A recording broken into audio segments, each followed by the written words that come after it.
the NBA playoffs on NBC.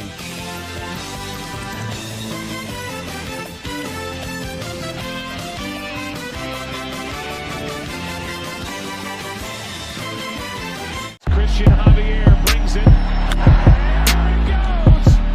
Swanson touches one off. 5-0 Atlanta here in the fifth.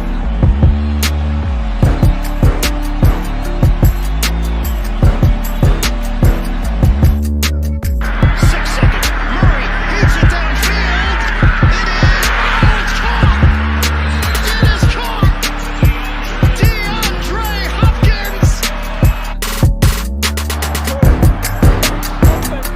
Chicago with the lead. Timeout, Utah. Ladies and gentlemen, welcome to another episode of the Lewis Sports Network. We are back. It's been a couple of days and had to take care of some things, but your boy is back. So welcome everybody to another episode, man. Before we get started, you guys already know the deal. Make sure you guys smash that like button. Make sure you hit that subscribe button. Make sure those post notifications are turned on. Make sure you share it on your social media platforms. Truly appreciate it. Hope everybody is having a wonderful Monday evening. We are back with another one. Hope everybody's having a wonderful Monday night, man. So make sure to hit that like, hit the subscribe channel if you hit the subscribe button if you're new. And like I said, man, and welcome to all my subs as usual, man. Salute. And to new subscribers, you already know, welcome to the stream. I already left the link right at the top for those who want to hop on in. We got some topics we got to talk about that just happened this past weekend for the NBA playoffs. We know that the conference finals are set for the final four teams. In the NBA, we have the Heat, we have the Celtics, we have the Warriors, and we have the Mavericks. All right. Oh, shout out to Nets World. Says he changed his name from Nets Postgame to Nets World. Hey, man, digging the Brooklyn Nets logo. Shout out to Nets World. Appreciate you in the building. I saw Kobe fans comment earlier, and he said, "Am I a believer in Jason Kidd?" And my answer is still no. It's still no. Jason Kidd's true test is going to come next year. And I'll explain a little bit on that. So, but anyway, wonder what you guys are up to right now on this evening, man. Make sure you guys come on in. So, if you are, and that's what also says hopes Luka Doncic wins it all. As much as that would be nice. Remember what I told you guys? It's just it didn't happen on the Bucks side. So let's wait for a couple of more people to come in. And like I said before, I already have the link posted right there at in the chat already. It's at the top, right after Kobe fans comment. Excuse me, if you want to hop on in. We definitely talk about what's happened. So for those of you who didn't get a chance to see the playoffs this past weekend in terms of the second round, we had a pair of game sevens on Sunday. We had the Bucks against the Celtics in which to me was a very classic series. And I think it was the best series compared to the other three series that happened in the second round. The best of the four. Bucks ended up getting eliminated, losing by 28 on the road to Boston. Boston was just better. Losing 109 to 81, I think it was the score.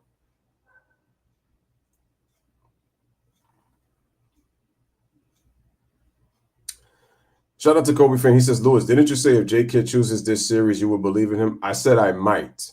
I didn't say I was going to definitely do it. I said I might. But the thing is, given his past history, I'm still going to say no. Because this is the most success that he's had in a postseason run.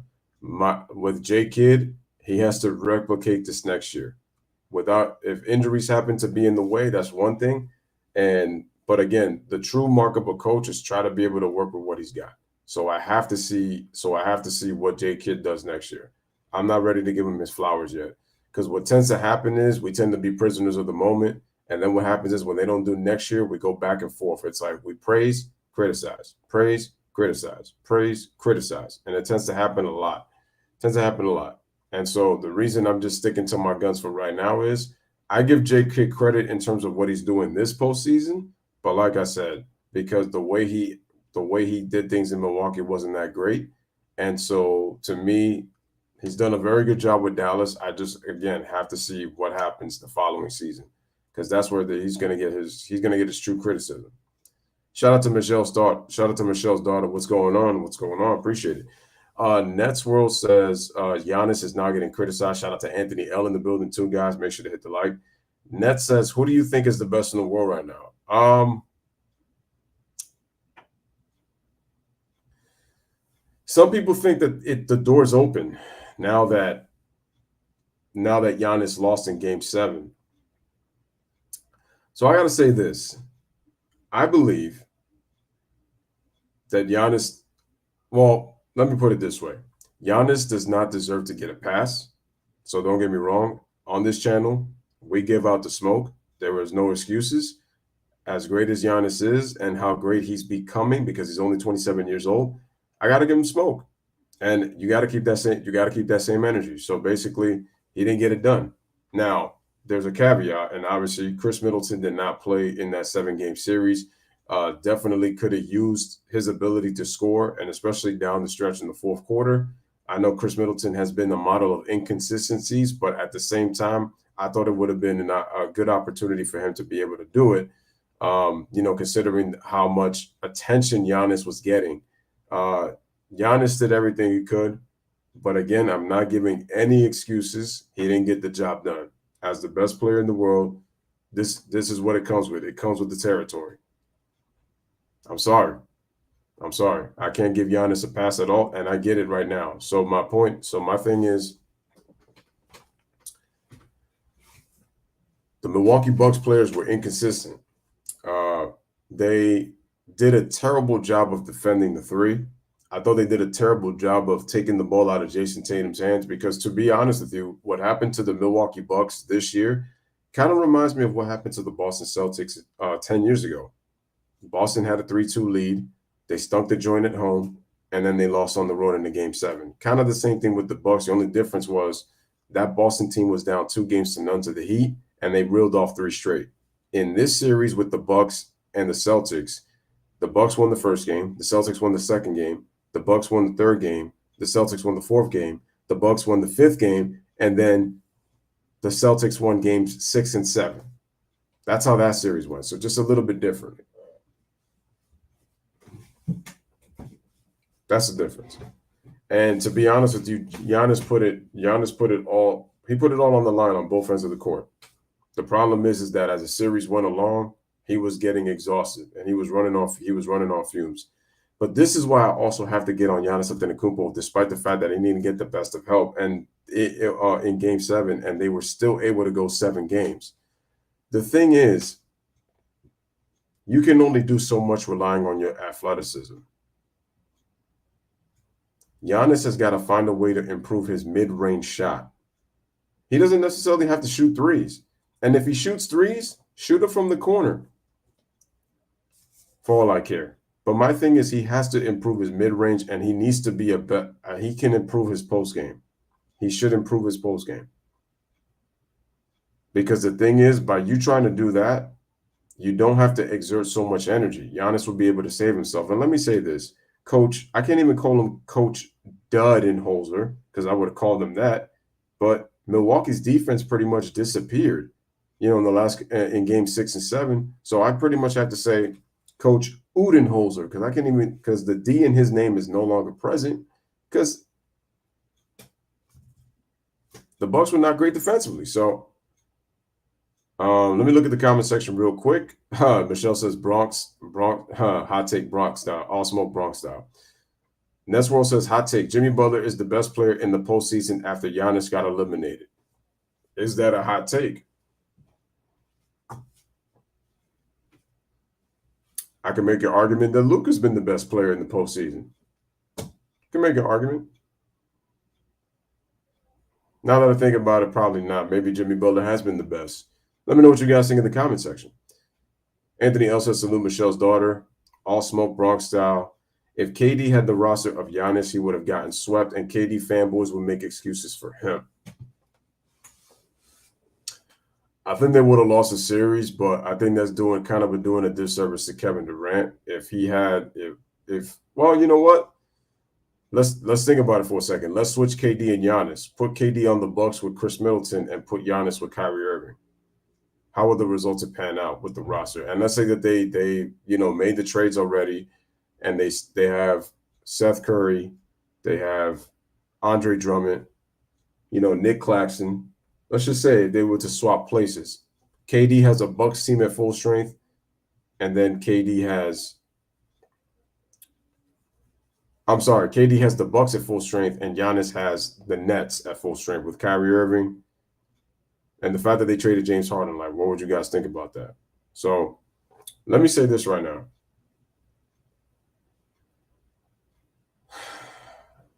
Giannis proved to you that he had the ability to impose his will in a series, and he was able to do that for the most part. He did get some help in those victories. Jrue Holiday's defense was very good in that game 5 down the stretch, but I did not like the way that Jrue Holiday played in this entire series. I did not. His shot selection was absolutely terrible. And for one, I get it. He had to play that role because Chris Middleton was not there, right? But still, it's not that. Okay. So yeah, the Bucks, they didn't get it done.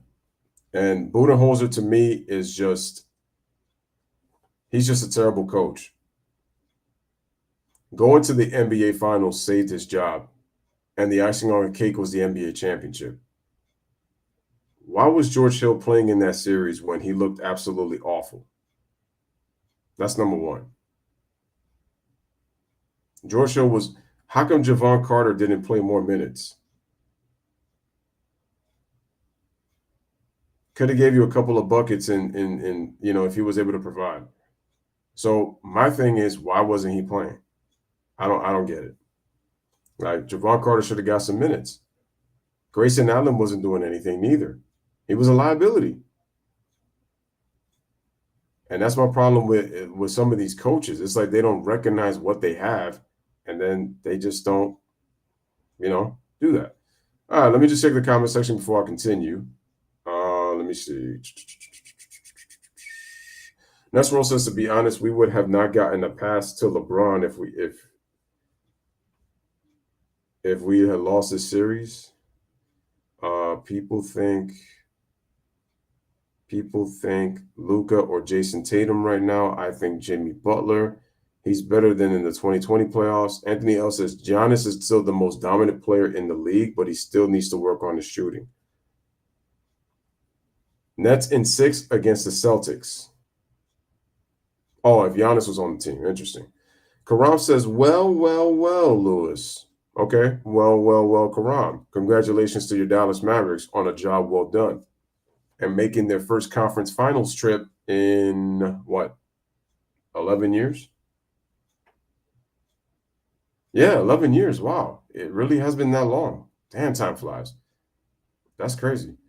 But anyway, still, congratulations to Luka, who was able to reach the conference finals in just his 3rd season. Like, I got nothing but respect for that. I got to give Luka his props. I got to give the Dallas Mavericks props. But if you think I'm going to sit here and say that I'm a big believer in Jason Kidd, no, not after 2 playoff series. Jason Kidd's true test is going to come next year. How is he going to deal with expectations when the Mavs are going to be expected to do more? See, that's going to be the difference. See, that's the true mark of the coach. Here's a perfect example. Chuck Daly. Look how much better he got as a coach over time.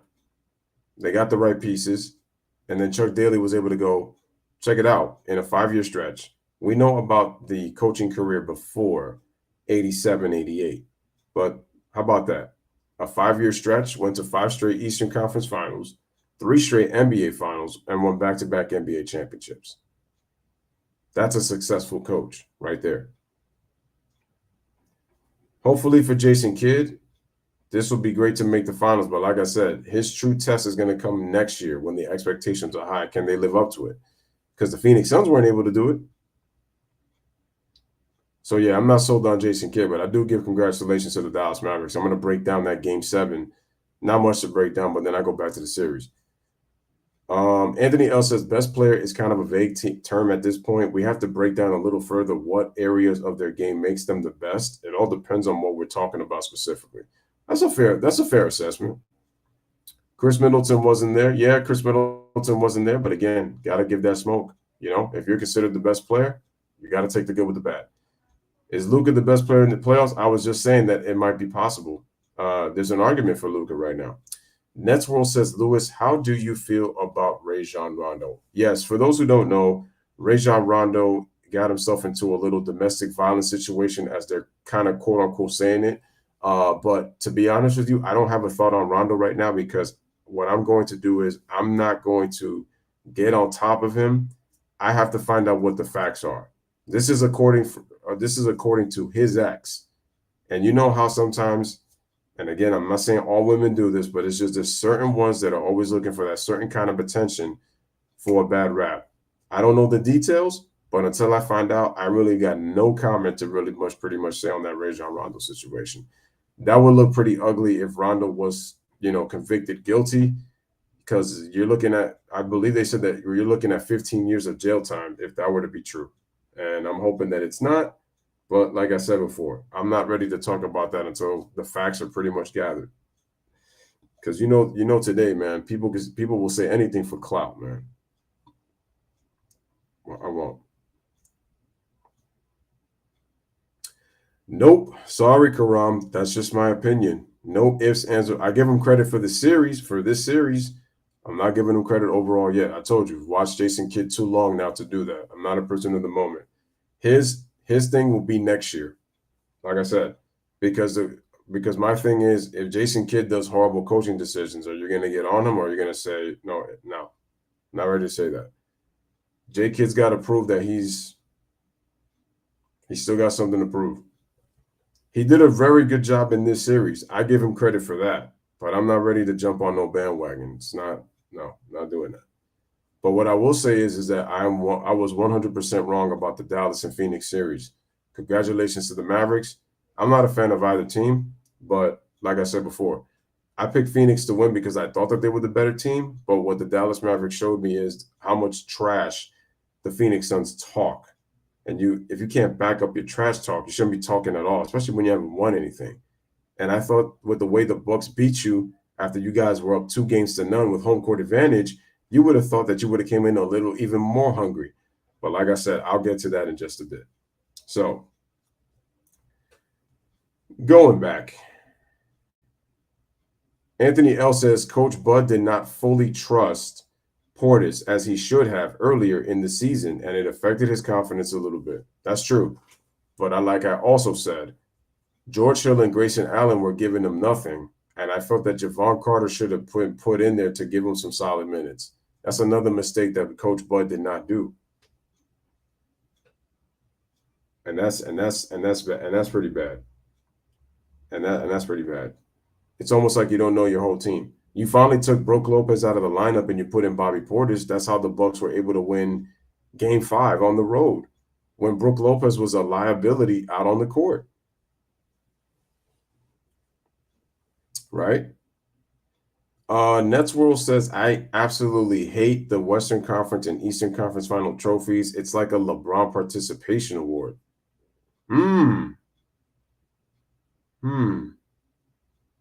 Interesting take. Nets World says, I won't count that as a main accolade. Lewis, Mavs played with their backs against the wall a ton of times this year. Let me give the Mavericks a lot of credit in this aspect. Dallas had the second best record. They were just a half game less record-wise compared to the Boston Celtics. Both teams won 17 games after the All-Star break. Those were both the best records in the NBA. Boston had a league best 17-5 post All-Star break. The Mavericks were 17-6. Major props. Second half of the year, the Mavericks were great. They got a little break facing the Utah Jazz. Everybody knows about the Jazz. The Jazz, they're trash. Let's just call it what it is. The Phoenix Suns series, major props. Major props. I picked the Suns to win the series, but I was talking with my friends yesterday, and they're like, who do you have winning Game 7? And I said the Dallas Mavericks. They're like, but I thought you picked the Suns. I said, yeah, I did pick the Suns to win the series. So I have to eat crow for that. But what I also said was, with the way that CP0 was playing, which is why I'm gonna cook him in just a little bit. All right. Anthony L said that she filed a police report. From what I heard, I don't think she filed a police report as of yet. I could be wrong about that. I don't. I'm gonna have to find out more research. But she did talk. She did talk and say that. I think she might have filed a police report. I think she might have. I'm gonna have to find out more info about that. Nets World says CP3's legacy took a hit. Kobe fan says facts. Next World says the King of blowing 2-0 leads. Nets World said if the Suns won, everybody would be hating on Luka. Honestly, if Luka somehow wins it all this year, does he surpass Dirk as the best Mav after? He has to put more work in. I know what the narrative is going to be if Luka wins the championship. He did in 3 years what it took Dirk, 13 years to do as an NBA player to win a title. To me, that's still disrespecting Dirk. Dirk spent 21 seasons with that franchise. Luka's got to put in more work to get on Dirk's level, in my opinion. But what I will say is that Luka has already accomplished a lot in just a short amount of time. But you still got to make a career before I'm already putting him to say that he's the best, he's the greatest Mav of all time. And this is what I'm saying with Prisoner of the Moment. I'm not ready to do that with Luka just yet. I'm being fair to Dirk. We got to let Luka play his career out before we do that. I think if Luka gets himself into about 9 to 10, I'll judge Luka in about 9 to 10 years when he's healthy, and then we can start comparing numbers and all that kind of stuff, and we go from there. But I'm gonna hold off on that. Dirk is the greatest Mav in Mav history. There's no question. Not ready to put him there. But I will say what Luka accomplished was pretty amazing to win a championship that early in his career. That's major props. And he would be one of the youngest NBA players to ever win a championship. And I believe it would be before Luka's 23 right now. So yeah, at 23 years old, that's a hell of an accomplishment. Shout out to Jay in the building. He says CP3. He said ever? My bad. Yeah. He says CP3's legacy and bid taking hits. Let's agree, though. Luka's first few years are way better than Dirk's years.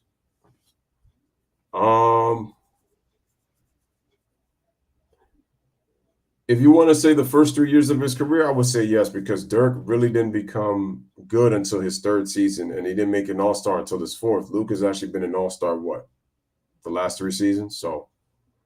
And in his third season, he's already in the conference finals. So I'll say that Luka's first 3 years would have been better than Dirk's years. So I will give you that. I'm a little bit older than Luka, so it's impressive what this dude is doing. Yeah, true. I know people want to say he's predictable and he dominates the era, but again, I'm gonna be here and just give him his props. So I'm not gonna be hating on that by any means necessary.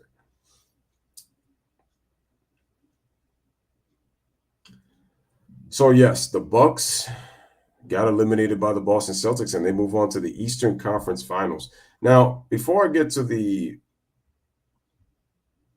Phoenix Suns and the Dallas Mavericks series breakdown, got to give major props to Jason Tatum. Really stepped up in this series when people were kind of starting to question a little bit if that Nets series was a fluke with the way that the Bucks were able to take a 3-2 lead in with the chance to close it out. And like I said, the Bucks actually pulled off a 2012 Boston where they failed to show up in Game 6.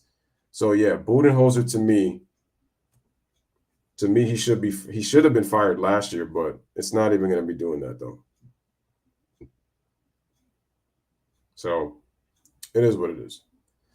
The thing is also with Luka. Luka, you already know that he's been a pro since he was 13, 15 years old. So he's been playing with international players from small. So, when he was a teenager. So Luka said it best. It's easier to score in this era. But he's been playing ball for quite a long time. So he's been playing with those beasts out there in Europe and stuff. So all right. Got to talk about the Western and Eastern Conference Championships. I get what the NBA is trying to do. because the GOAT debate has kind of slow key made you forget about some of the legends in the history of basketball. But I also feel that these trophies, in terms of the redesign, I feel like the Western and Eastern Conference chips were, to me, participation trophy awards when I look at it. I get that those conference championship MVPs are to honor the legends. The trophies are fine, but it's more so of the Eastern Conference MVP, Conference Finals MVP, and the Western Conference Finals MVP. That's like trying to win the LCS MVP in baseball. You get what I'm saying? So then it's like, if now you look at some of the careers of like a LeBron James, for example, or Dwayne Wade, or even a Chris Bosh, if the Eastern Conference Finals MVP was sort of quote unquote added, how many of those would LeBron have had? He would have had 8, right? He could have had 9 since he went to the finals with the Lakers too. So he would have had all of those and they'd be like, oh look, he had more conference finals MVPs than Michael Jordan. So see, he's the GOAT because he could win at every single round and so narratives get created for me for that. So I'm sorry. The trophies are nice looking and all, but I feel like again, it leaves open the opportunity for that whole participation award to kind of add to the resume of an NBA player. Because to be honest with you, I don't care about conference championship. Well, you should care in terms of winning the conference to represent that conference for the finals. But what I'm saying is, would you rather have a conference finals MVP or would you rather be the MVP of the NBA finals and get that championship ring that's eluded so many players, so many great players in NBA history? You don't get many chances to win a championship unless you're that fortunate to be on a team that's structured to be contending for years and years and years. So the fact that now an Eastern Conference or Western Conference now championship ring, or should I say the MVPs is now added. It's like now you're trying to force feed accolades now to players.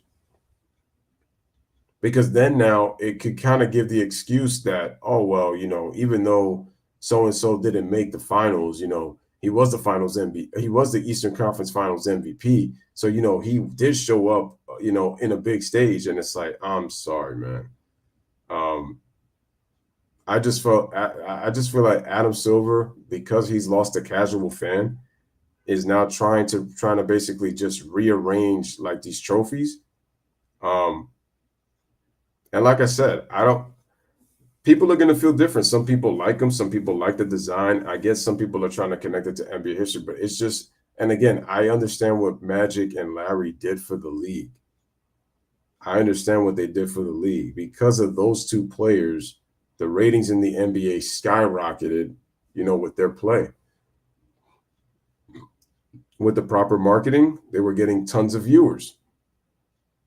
The problem I have is, and people are saying, well, how come Michael Jordan doesn't get an award after him? He doesn't need one. Michael Jordan doesn't need one. He really doesn't. Michael Jordan is actually talked about more than Magic and Larry. So they don't need it. Ask Magic and ask Larry. Do they want to be known as would they have loved to be known as conference champions or NBA champions? And they would be the first to tell you it's all about the ring. Shout out to Yesterski in the building. I see you there. I see you. Shout out to John Wilson. He says many players don't get a chance to go to the conference finals. That's very true. But when coming to these awards, I feel like when it comes to certain players, like think about Kobe Bryant. How many Western Conference Finals MVPs would he have won if that award existed in Kobe's prime? You look at 2001, Kobe was the MVP possibly of all of the playoffs. He probably would have won himself a Western Conference MVP. He would have had a few of those. So that's what I'm saying. I feel like, to me, these trophies are trying to enhance some of these players' legacies that really don't deserve it. So when your team came in first place, that first place trophy is all that matters. That's all that matters. Make sure to hit the like button as you guys come in. Definitely appreciate everybody coming on through right now through the stream. All right. Let me look at the comment section. Exactly. Like, are they going to give a second place runner-up trophy for the finals? Because I'm starting to wonder that too. And that's why I said Adam Silver's trying too damn hard. Karam says, I would rather win it all. Nets World says LeBron probably would have had 9 Eastern Conference final trophy. Exactly. Well, 1 Western Conference and 8 Eastern Conference. Like,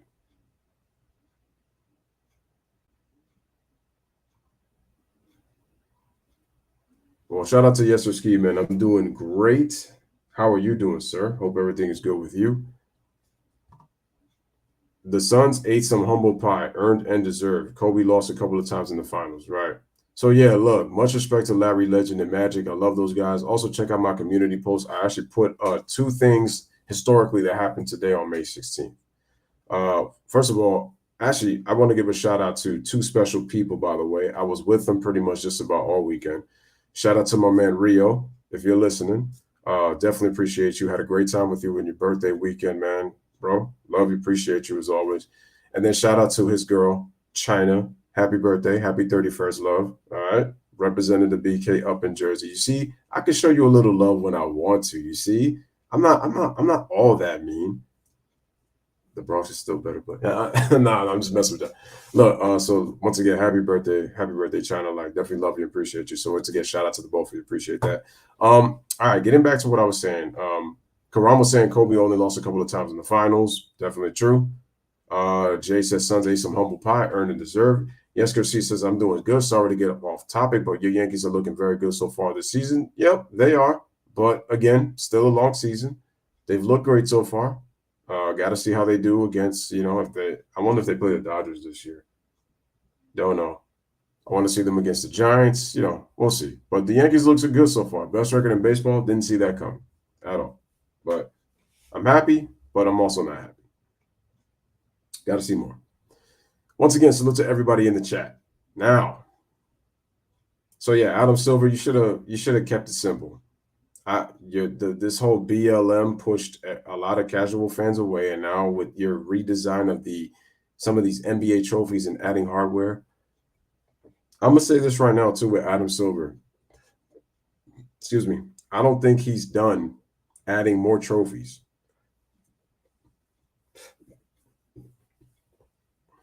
I don't think he's done adding more trophies. You'll probably see a couple in the near future sometime. I don't know what it's going to be about, but I'm pretty sure that they're going to be added. Your Rangers are okay? Jay says, shh, don't speak about them. You're going to jinx it. Right? Yeah, like I said, not ready to deal with them yet. John Wilson says this may be Stephen Curry's best chance to enhance his legacy. You know what? Steph's legacy is set, but it can definitely enhance a lot more if he was to win a championship. The media, they're going to pick him to win the finals MVP. And the question is going to be, can Steph Curry rise to the challenge and finally get the elusive finals MVP, that has eluded him when he should have had one in 2015. That was his finals MVP that Iguodala won, which to me, again, is still ridiculous. Now, let's get to Karam's favorite team, the Dallas Mavericks. Let's talk about the Dallas Mavericks and the Phoenix Suns, ladies and gentlemen, since we're kind of done talking about the Western Conference Finals trophies. And I'll get back to that when it comes to the conference finals with the Final Four, Celtics, Heat, and then Warriors, Mavericks. Okay. The Phoenix Suns, the team that I picked possibly with an opportunity to win a championship. I predicted them to go to the finals, but I didn't think they were going to win the NBA title because I thought the NBA was going to push Giannis Antetokounmpo to possibly win back-to-back. Not having Chris Middleton definitely hurt, and Coach Budenholzer failed to make adjustments. Giannis, develop a post game, a consistent one, so that you can draw doubles and kick it out so you don't have to spend all that energy on offense. Your athleticism can only take you so far. As you get older and you can't rely on it anymore, You don't have a mid-range game and a post game, it's going to be definitely a lot harder for you to be dominant. That's my point.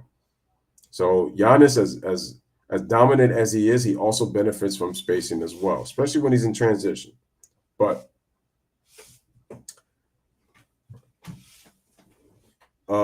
Jay says NBA trying to boost ratings before the bottom kind of drops out in preseason playing in the UAE. Facts. Now, the Phoenix Suns, man. Talking all that trash. Up 2-0. Talking all that trash, winning 64 games. When you look at this team, you think that there was no issues. They had great culture. They love playing for one another. CP3 is this amazing leader. You know, they win the first round. And here's the thing. The Phoenix Suns were kind of like, in a sense, the 2011 Lakers. And why do I say that? Because the LA Lakers had trouble against those New Orleans Hornets that Chris Paul had played for back in 2011, and that was 26-year-old CP3 in his prime. The Lakers won that series in 6 games, and they struggled in that series. The New Orleans Pelicans kind of did something as well in that series to the Phoenix Suns, and they got 2 games from them. And I know Pat Bev was talking about how much the Pelicans are a playing team, and yes, they are, but at the same time, they did improve in the last 63 games of the season. Remember, this is a team that started 3-16 during the season. So they did improve. They finished 33-30 the last 63 games. Shout out to Pedro Walker in the building. John Wilson says the Phoenix Suns are done. Guys, hit the like. Oh, you know what funny? You know what's so funny, Jay? Now that you mentioned that, people have been calling him point fraud all day. Yeah, they said since his birthday he hasn't been good at all. You know what? I have a whole bunch of other stuff to get into. But anyway, back to the Phoenix Suns.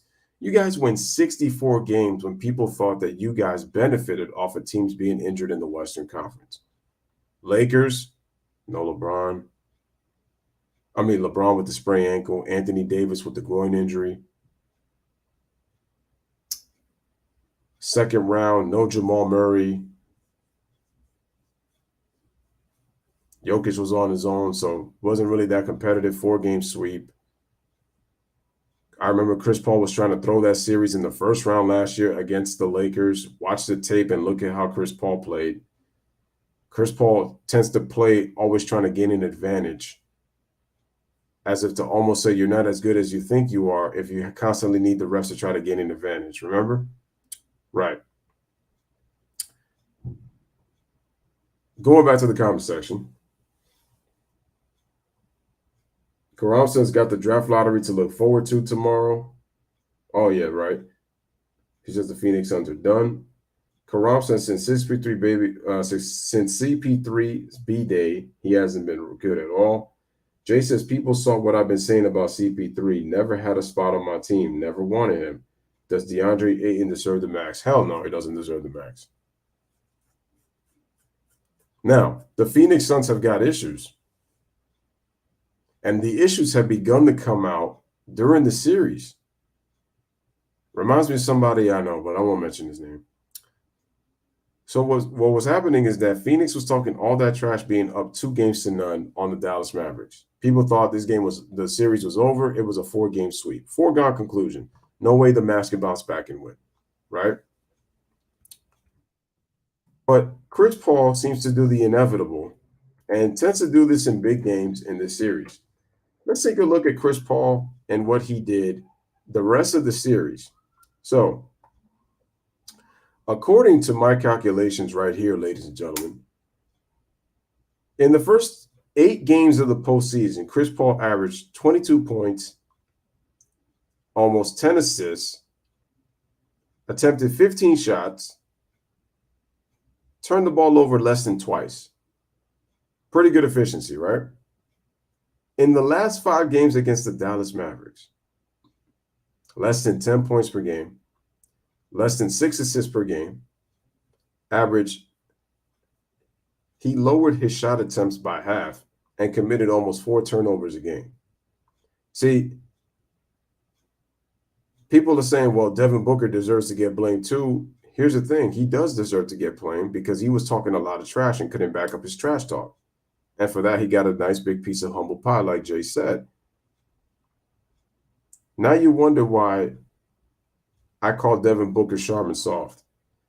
My man, you were complaining about being double teamed in a pickup game. You were talking all that trash when you knocked off the Lakers out of the playoffs last year. I remember when you got hurt in the series against the Pelicans in game 2. People thought you were done for a good while. And the Phoenix Suns struggled. They struggled pretty hard. And you didn't come back until what, game 6? Game 5 of game 6?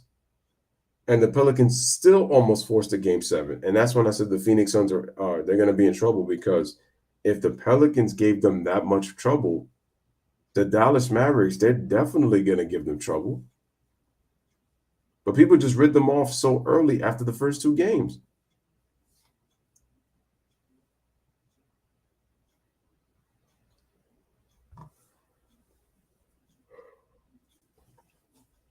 All right, let's take a look at game 1. Suns win 121-114, right?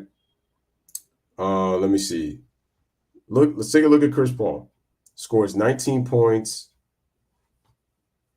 5 rebounds, 3 assists. Solid. Devin Booker had 23. DeAndre Ayton led all scorers with 25, and he didn't even have 10 rebounds. Right? So now we continue. We go to game 2. Suns win by 20. Chris Paul scores 28 points. Devin Booker had 30. All right, sold. Solid. 4 guys in double figures, right? About to check the comment section in a bit. Game 3, Phoenix wins. I'm sorry, not Phoenix. Dallas wins. They barely beat the Suns by 9. So the game was close. Chris Paul, 12 points, 7 rebounds, 4 assists in 37 minutes. Devin Booker had 18. Luka Doncic, 26 and 13 rebounds with 9 assists, almost a triple-double, right? We go to game 4. The Mavs win by 10. Chris Paul, 5 points. Booker had 35, but CP3 had 5 points. Let me tell you this right now. CP3 mentally checked out of that series. He mentally checked out. People are talking about when he turned 37, he mentally checked out. And part of the reason he mentally checked out was the situation with what happened with his kids and his mom being heckled by fans. Or by the fan.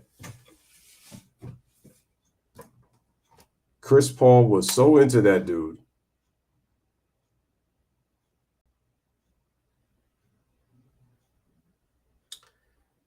You know, he did it so much that he was pretty much wanted to make sure that he got removed, right? But what happened? Spoke all that trash about that heckling fan, but then comes out in game 5. And let's look at game 5 and where Phoenix totally demolished the Dallas Mavericks in game 5. They won by 30. I think they was up by as many as 35 points in that game. Luka was getting his no matter what. Bro, Devin Booker had 28 points. Chris Paul, 7. He had 10 assists, but he only had 7 points. What was the difference in this series?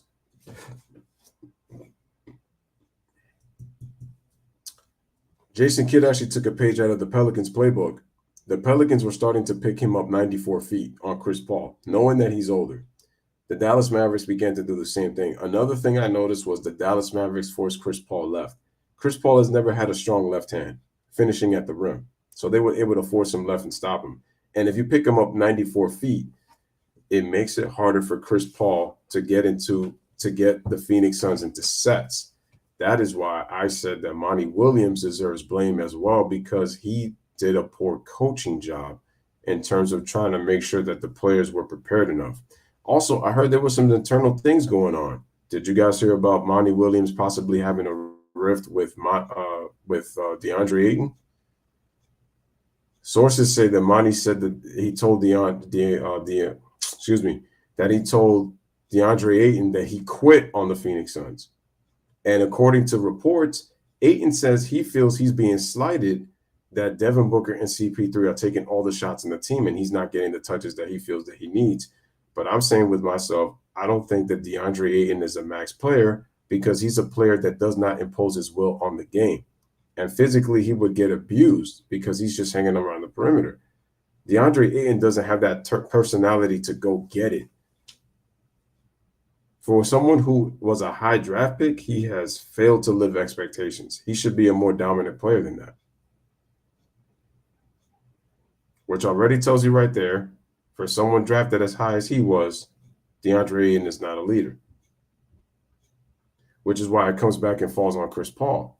Because Devin Booker was actually scoring the basketball 28, 35, 28 in the last 3 games, from games 3 to 5. Now let's take a look at the infamous game 6, in which the Suns got blown out by 27 points. Chris Paul has 13, but Devin Booker only has 19. DeAndre Ayton leads with 21 and 11. And that's another thing with Devin Booker. If he's not scoring, he doesn't really impact the game. Where's Cam Payne? He didn't play well neither.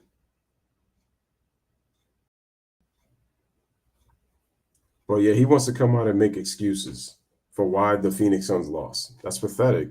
That's humble pie.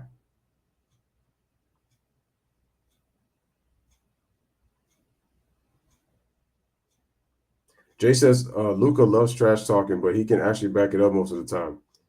Opposing team player talking all that trash and you embarrass them, shot after shot, yak them.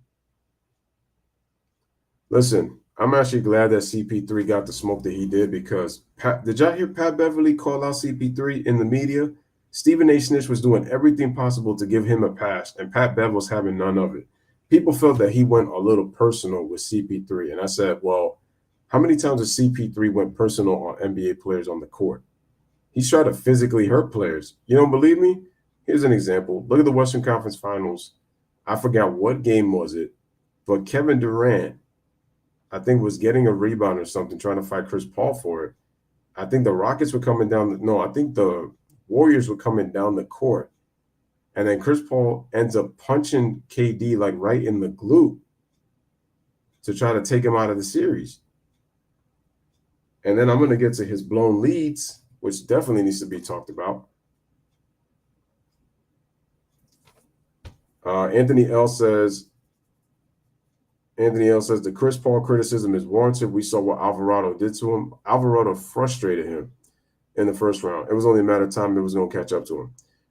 He says Reggie Bullock was playing lockdown defense on CP3. Facts. In game 3. There's always drama with CP. He tries to come off like a goody two-shoes, but he's really a diva. I'm glad that Pat Bev called him out. I don't care what anybody says. People are talking about the only thing I disagree with Pat Bev is with James Harden. He's good friends with James Harden, but you can't act biased towards hate with CP3, but then you're going to go and protect James Harden. James Harden deserves all the smoke too. I mean, that dude is a good for nothing celebrating strip club diva who only cares about the money and the party life. He don't care about winning. So yeah, that's what I disagree with Pat Bev. If you're gonna be honest and you feel like you're honest, you gotta pretty much lay the smoke.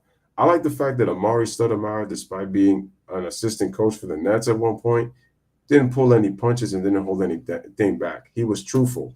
And it was nice and fresh to hear people speak the truth for once. Some of these ex-players like a Kendrick Perkins and even a JJ Redick, they coddle to the players too damn much. Matt Barnes, a.k.a. Becky with the good hair, is another one.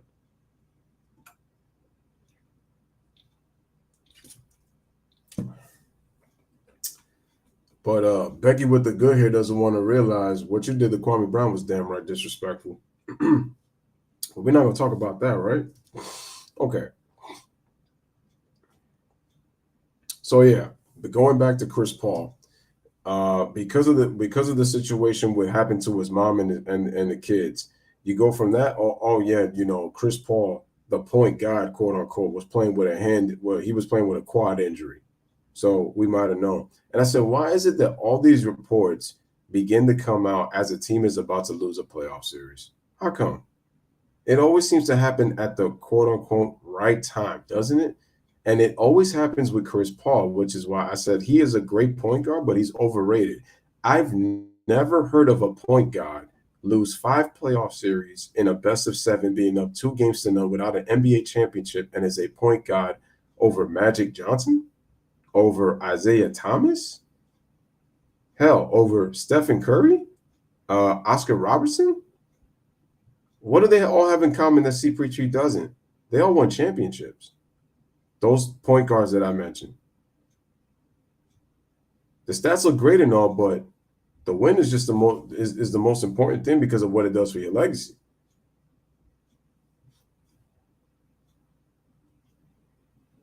Oh, he was in Game 6. That's what's up.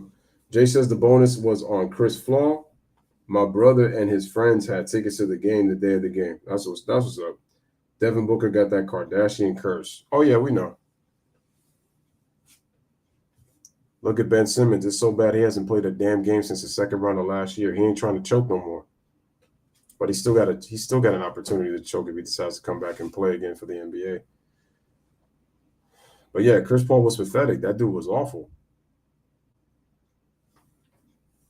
And then Stephen A. Snitch out here trying to make excuses, talking about, are you trying to say that Chris Paul, he can't play defense? And did you see the Mavs abuse Chris Paul in the pick and roll? He could not stay in front of Jalen Brunson. Like Pat Bev says, you see the ice cream cone when you put ice cream on it? What does a cone do? Stay still. Shout out to Mike Green for that. What does a cone do? It stays still. It's too funny.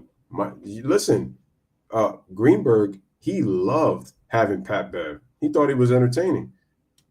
Stephen A. couldn't say nothing to Pat Bev. He couldn't say nothing. Like I said, the only thing I don't agree with Pat Bev is some of the injuries he's caused to the NBA players. But what I will say is I like the fact that he didn't sugarcoat anything with CP3. People need to stop with this crap about, Chris Paul has done more in this in life, and cut it out. We already know about the accomplishments. Chris Paul is a way better overall player than Pat Bev. Pat Bev had to earn his way in terms of his reputation, in terms of how he came into the league and is playing basketball. He has to work harder in terms of what he's good at already, which is being one of the best defenders in the league. Okay? People were saying it comes off as a little bit of a hatred because of, how it came off. But it was well needed in the media. I don't like CP3. I don't. I respect CP3, but I don't like CP3. I've never heard of a point guard to lose so many 2-0 leads, and he's the only player to have the most blown 2-0 leads. Ladies and gentlemen, when a team is up 2 games to none in a best of 7, do you know what the percentage is of teams that win that playoff series? 92%.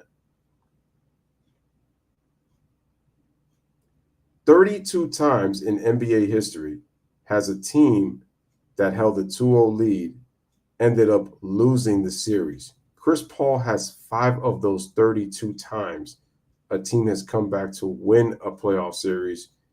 Has gone on to lose a playoff series being up 2 games to none.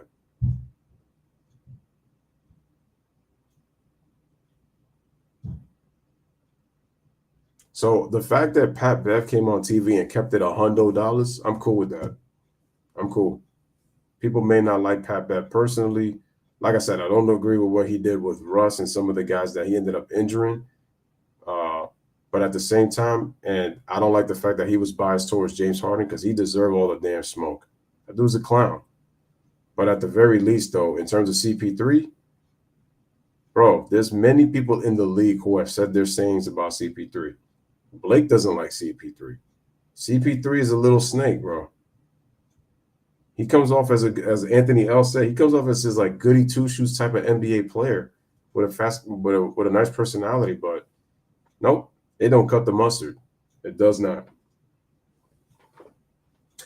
And let me see. Anthony L says all these players got to keep it 100 whether they're friends or not. These players are yes men because they're scared of severing friendships, but it's just basketball that comes with the territory.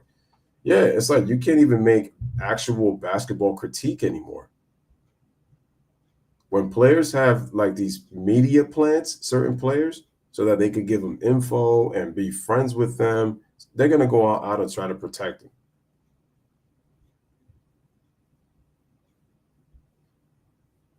You got to be fair.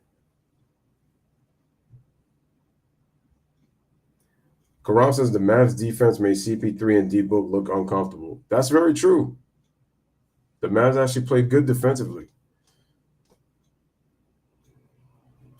Also, if you watch the Phoenix Suns, Monty Williams was not running any offensive sets. Phoenix was coming down the court and just quickly shooting the basketball so uncharacteristically. They kept taking quick shots early in the shot clock. And I'm like, the only reason that Phoenix plays faster is when CP is not on the floor. Right? To see who you could have made captain and stuff.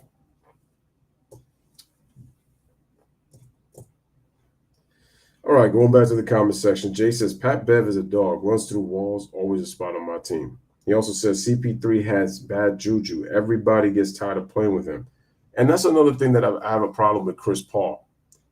He always finds a way to get anxiety in big games. He finds a way to get injured just at the right time. I'm not saying that some of those injuries aren't legit, but it's just a common theme with CP3. He could be good 1 minute. Next thing you know, he hurts his finger or whatever in a huge game. That's that anxiety kicking in.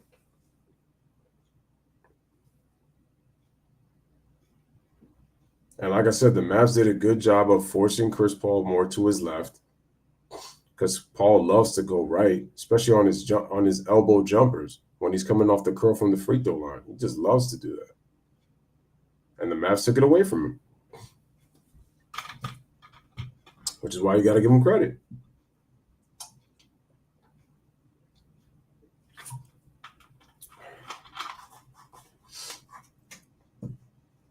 And like I said before, I got to give Jason Kidd a lot of credit in terms of the adjustments they made to shut down CP3. Like I said, the Suns stopped passing the ball. The ball got stagnant. And the Suns were kind of playing street ball. It was just like a pickup game, shooting jump shots, terrible shots, quick shots. But nonetheless, they kept shooting the basket, taking just really, really, really bad shots in that entire Game 7. The game was over in the first quarter. It was over.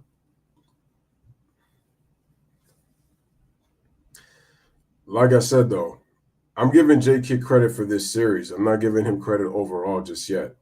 J Kidd, to me, still has to prove himself, and that's, like I said before, that's going to be next year. For this series, I give him a lot of credit.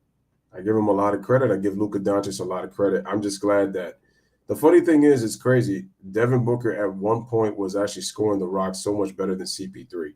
And then when it came to Game 7, Luka gave you 35 points on an efficient 19 shots, 12 out of 19 from the field.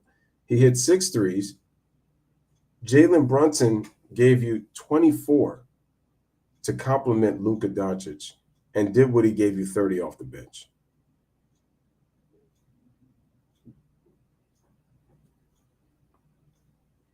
In the meantime, while we go to Game 7, take a look. And this is why it looks bad on CP3. You cannot use that 37-year-old excuse when he has some of these vintage performances. It's, oh my God, look at the point guard. This man has not won nothing. He's the first ballot Hall of Famer. He's one of the greatest point guards I've ever gotten the chance to watch. He's great at what he does, except for playing big moments. You know why? In Game 7, Luka, 35 points, 10 rebounds. Jalen Brunson, 24 points in 30 minutes. Spencer Dinwiddie, 30 points in 25. Let's go to the Phoenix Suns. Devin Booker. He misses 11 out of 14 shots. Finishes with 11 points. CP nothing. Gets 10 points, 4 assists, 1 rebound.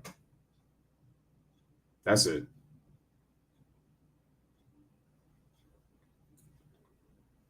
Luka always got a smile on his face.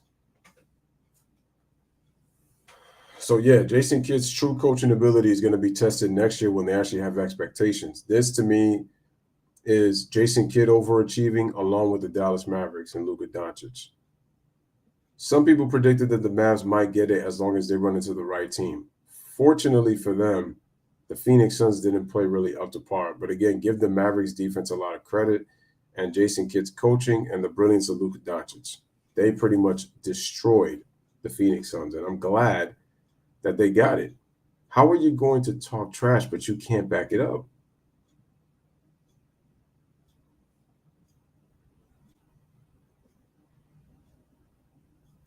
Another thing is that what people don't forget is people thought it was crazy of them to trade Porzingis. No, it was actually the smart thing to do because it allowed Jason Kidd to play his small ball lineup. And it worked.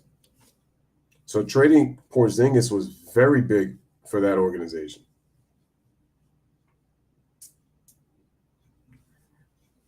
The only thing that concerns me about Dallas is that despite the fact that you got those contributions at the right time, you have to hope that they can find a way to be consistent because they're going to need it against Golden State.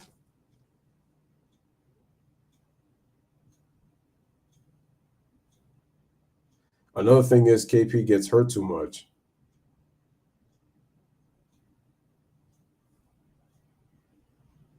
You know, at the same time, also Steve Nash, I didn't even see what. It looks like I missed that comment. Oh no. Okay, Karam says that Porzingis just finds a way to get hurt. And I just feel that the style of play that Porzingis has really wasn't going to benefit Luka, period. So it was best to get rid of him. He doesn't want to post up, rather hang out on the perimeter like that. So it is what it is. But now that that's happened, you know, Luka and the Mavs can say that they have a chance to win a Western Conference championship. You know, those are just facts. Yeah, which is why Chris Paul's legacy to me just took a hit. It's been taking hits for years. So let's go through Chris Paul's playoff history.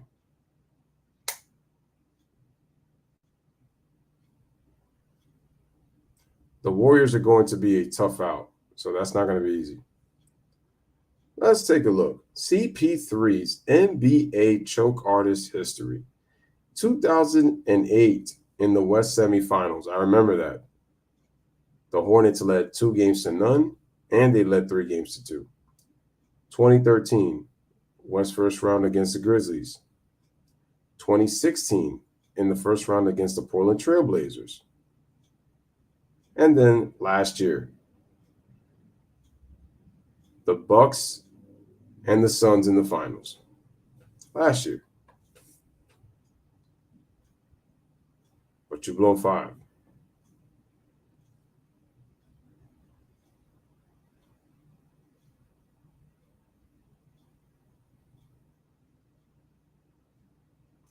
Jay says there's no Jay Crowder on the Warriors for Luka to rest on D. Bigger challenge.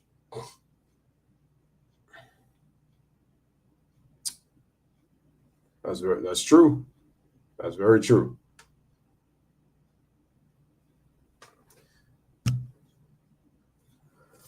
So yeah, can we please eliminate this crap that Chris Paul is a point guard. A point guard would have had multiple NBA titles. CP3 is great, but he's overrated. He's great, but he's overrated.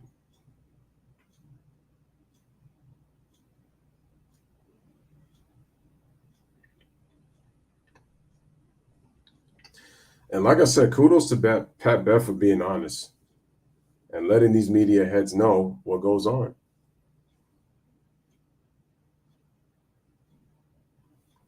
Chris Paul always finds a way to get anxiety in big games. He always does. Always does. It's not hating. It's just what I see. And what I see I see a player that is trying to get psychological advantage over other teams by using the use of the refs.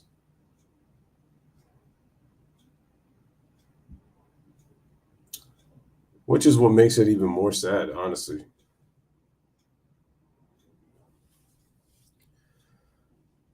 So, yeah, DeAndre Ayton is not worth the max. Devin Booker, he deserves a lot of smack too, even though he's still young and has a chance to compete, hopefully for in the coming years. But the fact that CP3 failed, it's huge because you were up 2 games to none.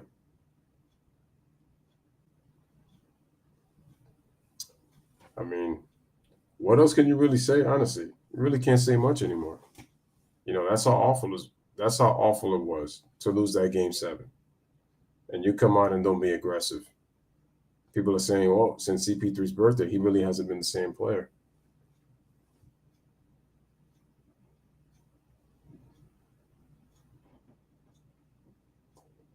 All you can really do is just shake your head.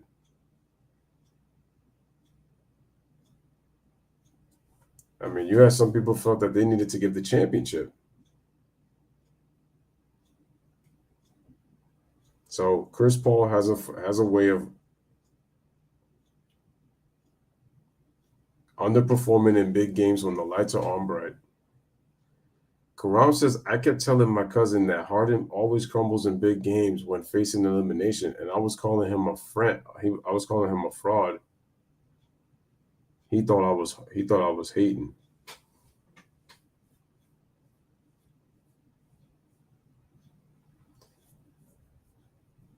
Which is why I don't understand why Pat Bev was actually protecting James Harden. That's just really stupid. And was talking about how James Harden deserved the max. No, he don't. Not with the way he played.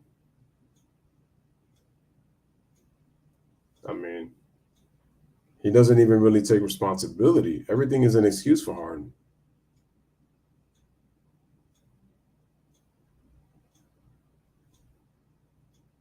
You know, so at the end of the day, man, Phoenix has got a lot of work to do because they have to figure out what the issue is between Monty Brown and Monty Williams. I call him Monty Brown. Monty Williams and DeAndre Ayton. There's that.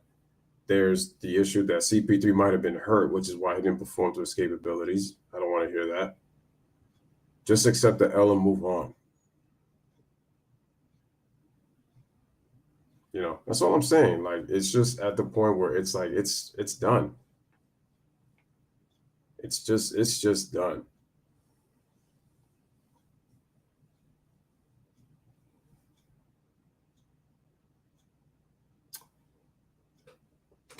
Karam says, I saw that video of yours, man. Damn, you actually had a point. And that's why I said I'm not hating on CP3. I just noticed it. Like, every single time a big game is about to happen in a do-or-die situation, Chris Paul always has a convenient way of getting injured at the right time. It just always happens. Always happens. 5-2-0 leads in a best-of-7. Teams win 92% of the time. And of those 32 teams that didn't win, 5 of them led the series 2-0, and Chris Paul is on 5 of them. This man is a Doc Rivers basketball player, bro. He's Doc Rivers at basketball. This is what the great Doc Rivers said, a.k.a. Glenn Rivers. I remember back in 1993, the Bulls were going to play the Knicks in the Eastern Conference Finals. Jordan makes some comments about the Knicks, saying that the Knicks, even though they have their physical play, they weren't going to be able to beat the Bulls because he felt like that the Knicks were going to make a mistake and that the Bulls would be ready and take advantage of it. Now, what did Doc Rivers say? And Jordan said that they really can't call themselves champions. Doc Rivers said Jordan was absolutely right. They have never won anything. Being the leaders of the conference and have a chance to go to the NBA Finals, ain't never won anything.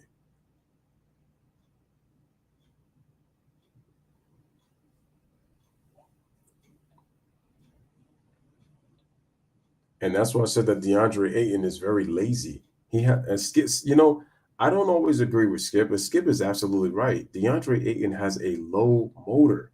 CP3 coming out here, oh yeah, we're gonna get you paid, big fella. We're gonna get you paid. And DeAndre Ayton is such a liability. Luka actually switched on him a lot and was able to score on him.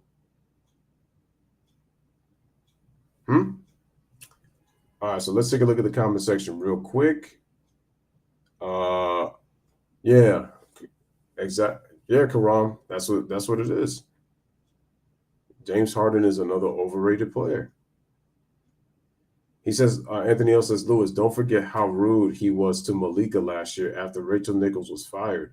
Not the biggest Malika supporter, but he handled that poorly. Oh, I remember when they talked about it was when Chris Paul was up 3-2. Wait, did he told Rachel something like, don't try to jinx it, like, but he kind of said it in a rude way.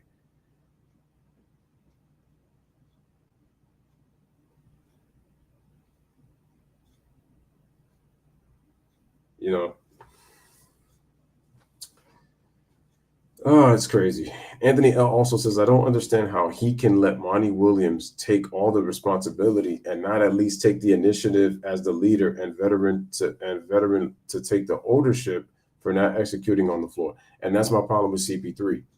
Because as much as CP3 is not liked around the league, the people in the media have protected CP3. They have. Either he doesn't have help, or you have to understand that this injury is not easy for people to play through.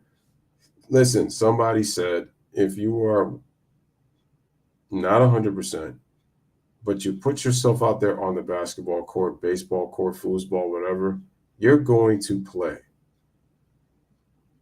It's as simple as that. You're going to play. Karam says, when you said that Harden cares about partying and not winning, I was like, damn, you're throwing him under the bus.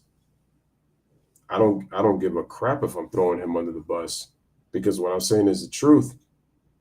It's just a lot of guys have never really tried to call him out on it. James Harden continues he tried to throw his weight around, and look, Doc Rivers is coming back to coach the team next year. And now they're going to say, oh, yeah, well, you can get a fair assessment now because it'll be 1 year. And if the same thing happens again this year, what are you going to say now? The Harden fanboys are running out of excuses too. They're another one. So, yeah, like I said, Giannis may have given it his all, but like I said, we don't duck smoke. Giannis deserves the blame for the loss, as well as Coach Budenholzer, and, we move on from there. But this is an epic collapse by the Phoenix Suns. You have to figure out if they're able to recover. And I don't think that they were able to live up to, obviously they didn't live up to number one expectations. I felt like, to me, if you look at the Milwaukee Bucks last year, they were not the favorites to win the series, and they didn't have home court advantage.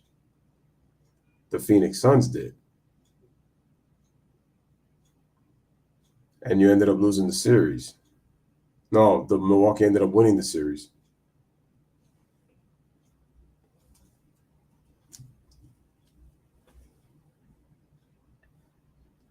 But James Harden, he deserves to be called out. He deserves it. He deserves it. You got to tell it like it is. And James Harden has been a media darling.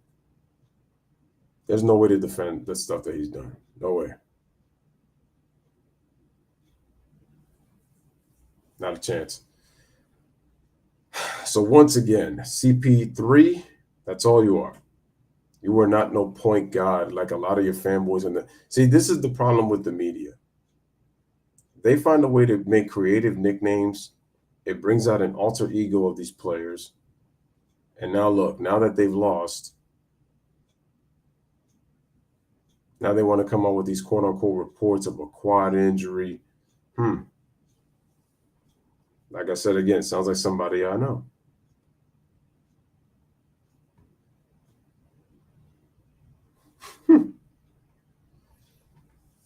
It's ridiculous.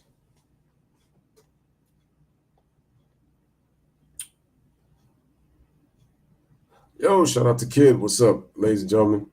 He says, Lewis, congrats on the 2 million views again, well deserved, honestly. And as for the Suns, they surpassed all the choke jobs and blowouts by far this year in the playoffs. Shout out to Kid. No question about it. Too much trash talking, too many Chiefs, not enough Indians.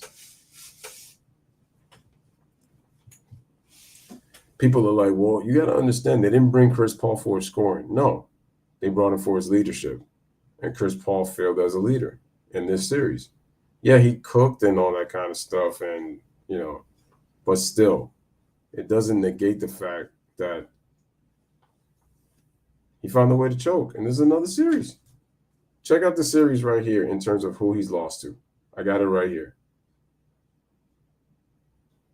Give me 1 second. All right, going back. Okay, as we said, Spurs in 2008 lost in 7. Grizzlies first round, I think you guys lost in 7. 2016, you lost in 5. And then in the finals against the Bucks, Chris Paul had a 2-0 lead and ended up losing the series. And actually threw a disappearing act in the finals anyway against the Milwaukee Bucks.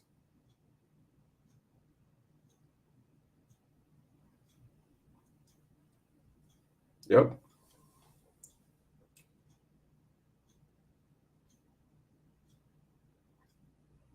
So dudes have got to deal with that.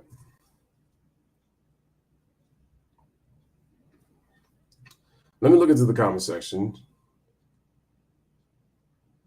Corral says Luka has shown up in big games. Anthony L says James Harden cares too much about being a celebrity and hanging out with rappers and entertainers. He takes nothing serious. Always disappears when you need him the most come playoff time. Corral says Luka looks like a villain to any player. Yeah, right now. Skip doesn't like Giannis. He doesn't like Luka. So they're going to be part of that generation.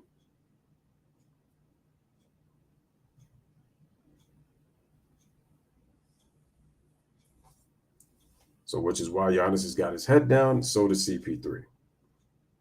But CP3, I don't ever want to hear your fans calling you point guard. Never. Because you are definitely not that. You are an all-time great, but I cannot put you in the top 5. I don't think so. Because what happens now is that Chris Paul could have enhanced it by being one of the top 5 point guards of all time. Where do you guys have CP3 ranked? Let me know in the comment section. And I think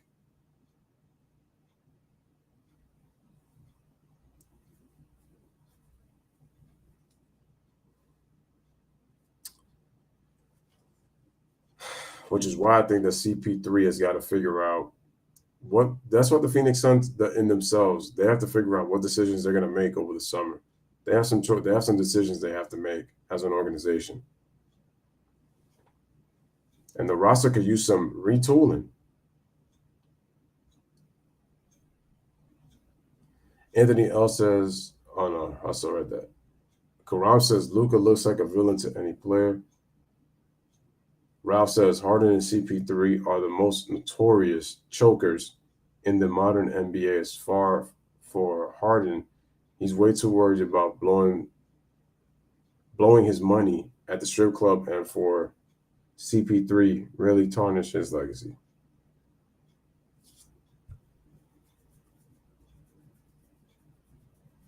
Wow.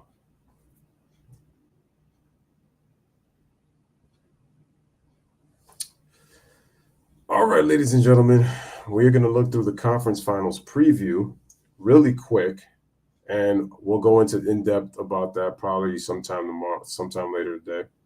But I want to thank everybody for coming through. Continue to hit the like and continue to share. Let me say this again for those who may not want to hear this. Chris Paul is done winning a championship. His best shots were last year and what should have been this year going to the chip. Chris Paul's not winning another NBA title. Okay, Ralph says Harden and CP3, and CP3 has really tarnished a part of his legacy.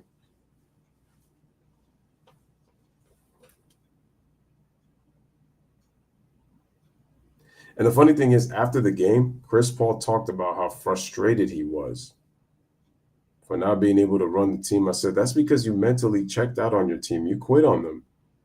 Coach Monty Williams was kind of saying the same thing about DeAndre Ayton, which is what I continue to say. Ayton is not a dominant big man who I thought was going to be, your roommate.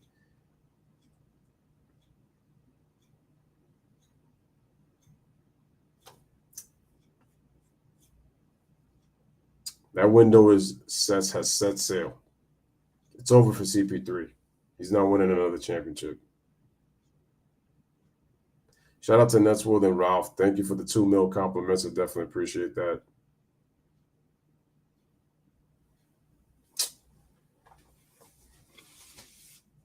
Continue to hit the like. All right, let's get to the Western Conference Finals.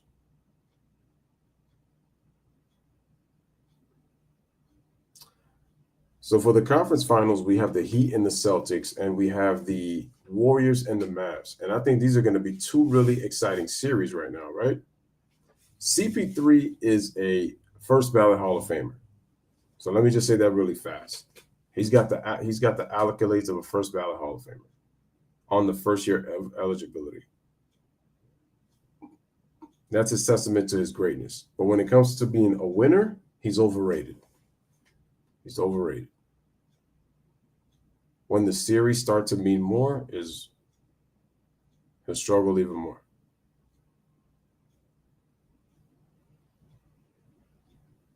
All right, getting back to the conference finals, like I was saying. Who do you guys got? The Heat and Celtics, that's going to be a defensive battle. And I love it. Who do you guys? Nets World said that CP3, he ain't a winner, though. That's the thing. Yeah, when it comes to winning championships, no, he's not a winner. No. Who do you guys have? Heat or Celtics in the Eastern Conference Finals? And then who do you have between the Warriors and the Mavericks in the Western Conference Finals?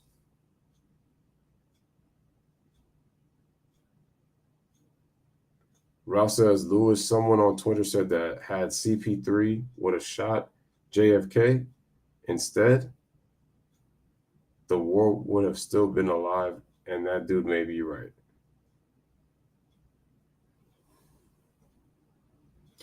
CP3 is very sneaky.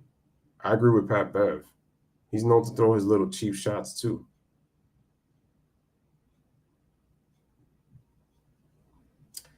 Anyway, I think the Boston Celtics are going to the NBA Finals. I don't know. For some reason, I think the Boston Celtics might go.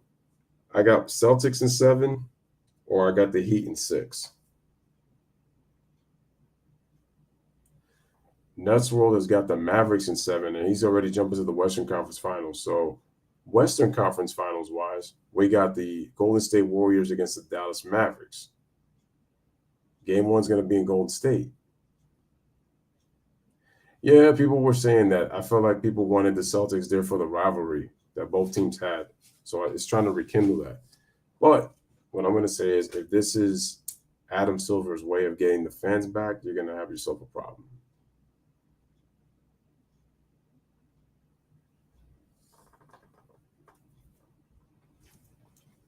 Let's see. As a Celtics fan, I'm going to say Boston is 7, but Miami's very tough, honestly. And I wouldn't count out Miami. No, for sure, no. Nets World says this reminds me of the good old Heat versus Celtics back in the 2010s when Celtics were trying to stay to beat the Heat, or we're just doing Eastern Conference. Okay, Heat and 7. Okay, who do you got in the Western Conference now? You got the Heat and 7. I'm going Celtics and 6.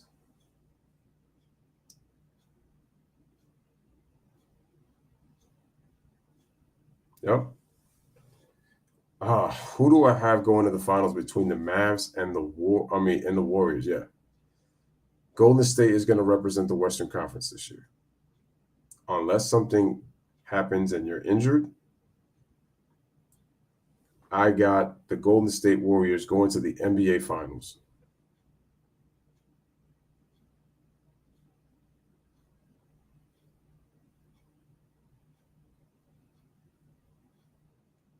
Yeah, the Celtics are on the road because Miami's the number 1 seed. So that'll be interesting. So we're going to see what happens, though. We're going to see. Ralph says, as for the Warriors, I think that's 6 game. Luka is very capable of getting to games. But the Warriors got to play better against Dallas, though, because the last few games they've been playing very sloppy. A lot of it had to do with the turnovers. They got to clean those up. The turnovers were downright atrocious.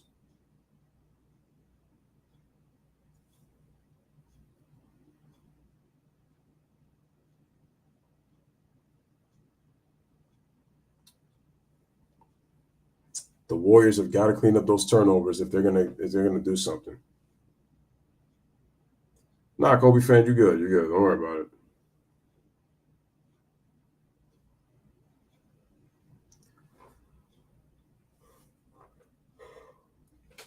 Excuse me, but like I said before, man, that's pretty much, the issue there. Kobe says, if the Mavs win the championship, would you finally be a believer of Jason Kidd? And to answer your question, that's once again, maybe. Maybe.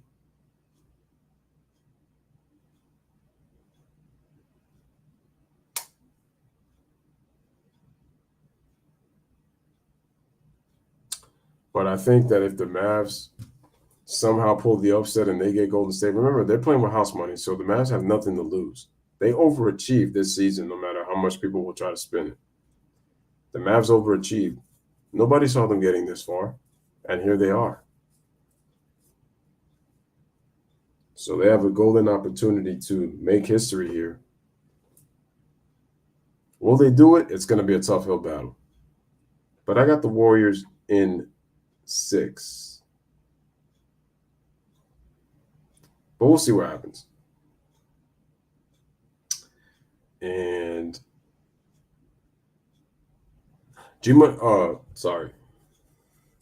Anthony L says G Money dunking that smoke.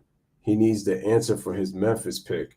He was raving about them the whole time. He got to get this out. Well, when in the community post, when I posted, I didn't post about the Warriors, but he did, I think, right on one of my videos. I think it might have been the James Harden video that I came out with just a couple of days ago. And he said that he was wrong about the Golden State Warriors. He was wrong. Because y'all remember when Ja was injured in Game 4 after Memphis blew out Golden State, Ja was doing the gritty, talking about, what is it, the gritty, the giddy, whatever it is, dance. And he was like, oh, Grizzlies in 7, Memphis in 7.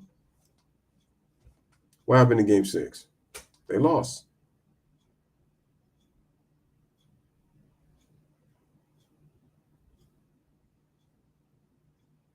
They lost. It's over. And it was over.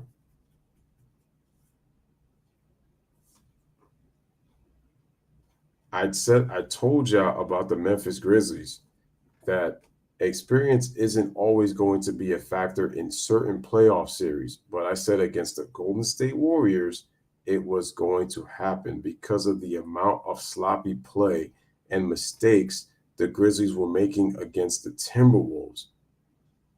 When I saw that, I said, I'm not messing with these guys. You know?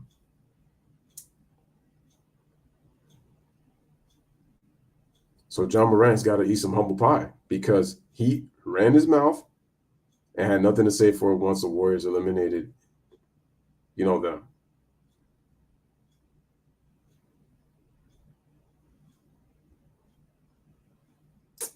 And that's why I continue to say it'd be like that.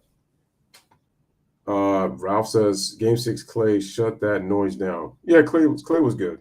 Clay was good, for sure. Clay was good.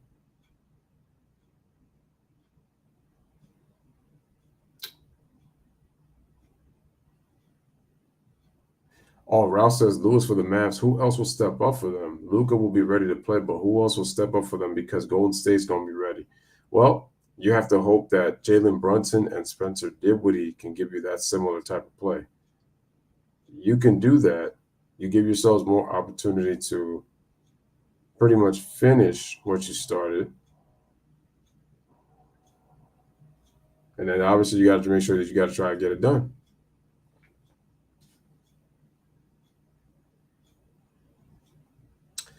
But ladies and gentlemen, I got the Golden State Warriors against the Boston Celtics in the NBA Finals. Curry against Tatum.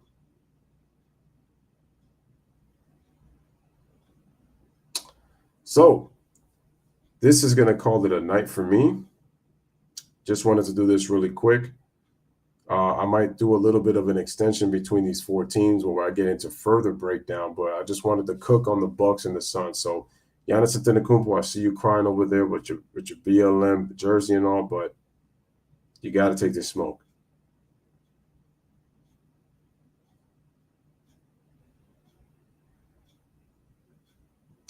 But I'm going to call it a night. You guys take care.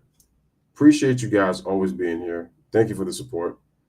Until next time, which will probably be tomorrow or later on, this is the Lewis Sports Network saying bless up, live, laugh, love. Thank you guys for watching. Definitely appreciate you guys, and make sure you guys stick in for the next one. And also, once again, if you would like, oh yeah, that's merch Giannis right there in the background. If you guys, once again, you don't have to, but if you would like to donate to the channel, I already left the links up in the description, and I also have them in the description box down below of this video. But, when you research it. But definitely appreciate you guys. Have a wonderful night. Continue to like, continue to share, subscribe. Have a wonderful night. Get some rest. We'll be back on tomorrow, and I am gone. So many times, and I just wish they would just stop. You know what I mean? Just stop. I mean, he was, Michael Jordan. I'm Kobe Bryant. I mean, we're two different players, and I wish people would just let it go. It really annoys me because you can't compare